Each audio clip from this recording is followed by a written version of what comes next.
Prima nel Veneto, anzi prima nel nord Italia e terza in tutta la penisola. Treviso, secondo il report emanato dal Dipartimento di Pubblica Sicurezza del Ministero dell'Interno, è la terza città più sicura dopo Oristano e Potenza, capoluoghi che comunque hanno molti meno abitanti di Treviso. Questo ovviamente è motivo di grande soddisfazione. Questo non significa non vedere, non considerare che ci sono alcune piccole criticità che vanno risolte, che vanno affrontate con grande determinazione, però è altrettanto vero che dobbiamo renderci conto che viviamo in una città sicura, che le nostre forze dell'ordine stanno facendo un lavoro straordinario. Una sinergia che funziona, quella tra tutte le forze dell'ordine, sempre in prima linea, anche grazie alle segnalazioni dei cittadini. Credo che il segreto di questo risultato sia anche il costante confronto tra cittadinanza e forze dell'ordine attraverso i gruppi di vicinato, attraverso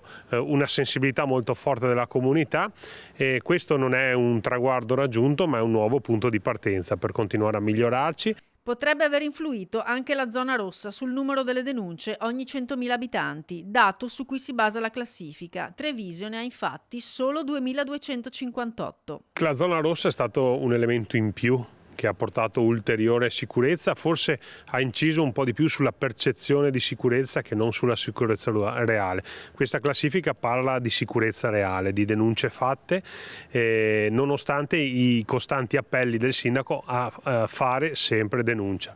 Tra le città più sicure anche Pordenone al quinto posto e Belluno al 10°, le peggiori Milano, Roma e Firenze.